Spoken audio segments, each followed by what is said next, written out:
afternoon and thank you for joining us. Right now we are waiting for news from Hormel on the results from 2 days of voting on a new contract. Whether the group has approved or rejected the proposed contract is expected any moment now. If they reject the new contract, it will lead to a strike at the plant in Austin, Minnesota.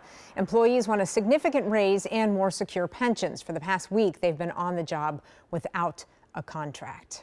United Auto Workers are now on strike after a deadline on negotiations with General Motors, Ford, and Stellantis passed last night with no resolution. Cece Gaines brings us the latest. For the past 12 hours, thousands of auto workers have been out on the picket lines. Union reps saying they'll stay out there for as long as it takes to get what they want. We're also learning this afternoon that workers will be getting $500 from the union each week. The union is asking for 40% hourly pay increases, a reduced 32-hour work week, bringing back pensions and cost of living adjustments, plus the right to strike over plant closures, among other things. Meanwhile, the three automakers involved say they've made historic proposals to the union. According to one estimate this afternoon, the strikes at GM and Ford alone could cost the companies over $5 billion combined each week. Now, experts say because of this strike, new car and replacement part availability could eventually be hit. I'll send things back over to you guys. I'm Jennifer Hoff. Putting a stop to operations at the big three automakers will also severely impact even the smallest companies that make automotive parts, including Twin Cities Die Castings that builds electronic enclosures out of aluminum. Some 100,000 parts every year go to GM alone.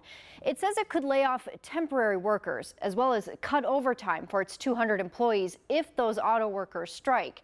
The company is 105 years old and has survived about a dozen other strikes, including one in 2019 that lasted 42 days. But its CEO is concerned this time around, a strike could last several months. Right now, Edina High School and Valley View Middle School students are learning from home after someone brought a weapon to the high school last night. In a letter sent to families, district leaders say a person was on school grounds with a weapon and did make a threat before leaving.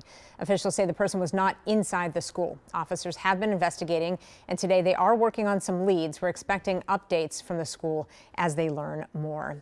Champlin High School is the latest to have its school resource officers pulled from the building. In the last 24 hours, the Brooklyn Park Police announced they're taking their SROs out of the school. The department is the latest to reassign officers in reaction to a new state law. That law bans certain restraints on students. The Brooklyn Park Police Department says it adds liability and impacts the officers' ability to do their jobs.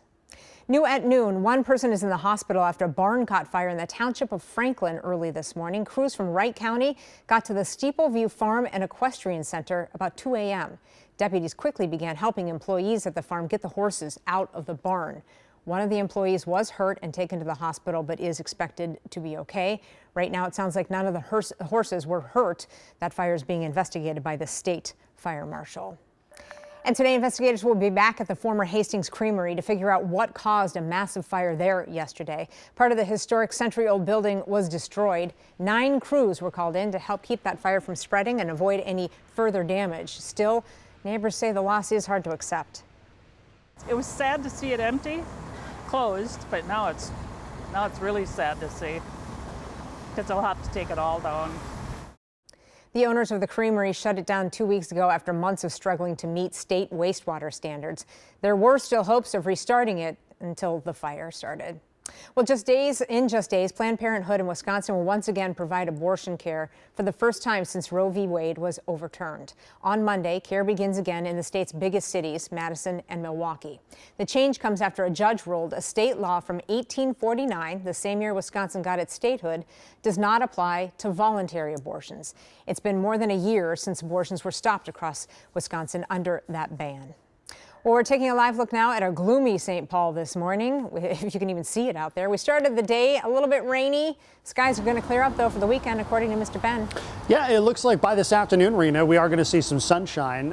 It was a soaking rain to start off the day, and we're still dealing with some of that rain south and east of the Twin Cities. I want to show you radar and satellite right now. You can see exactly where that cold front is, marching into southeastern Minnesota. Pretty much done with the rain for now around the Twin Cities, but you can see a couple of pop-up thunderstorms from Elysian Station out towards Faribault, Northfield, just southeast of Cottage Grove, the Hastings area, seeing a couple brief but heavy showers. But you can see the clearing, which is about 20-25 miles northwest of the cities. We are expected to see some sunshine. However, there is a small chance at another pop-up storm mid to late afternoon. You can see it in our next 12-hour forecast. Cloudy through about 2-3 o'clock this afternoon. Then again, a spotty thunderstorm possible, although nothing severe is expected. And we'll clear that off as we head deeper into the overnight hours tonight. Temperatures peaking in the mid-70s today, depending on how quickly that sunshine arrives. Seasonably cool temperatures as we head into the weekend. And we are looking at very pleasant conditions, Rena. We're talking lots of sunshine, light wind, perfect for outdoor fall weather. And we'll talk about another warming trend in your forecast coming up. All right, thank you. Well, right now may be the time to add a furry member to your family. Minneapolis Animal Care and Control is clearing the shelter. The Clear the Shelter event means adoption fees are waived today in order to find new forever homes for all the animals that are currently under their care. It started about an hour ago, goes till 5 o'clock tonight. All you have to do is show up at the Minneapolis Animal Care and Control, and a matchmaker will help you find the right pet. Well, today is the first day of Hispanic Heritage Month. From now until October 15th, events across our state and the country will focus on the history and culture of Hispanic Americans. One of those events is underway right now in Minneapolis at Mercado Central on Lake Street.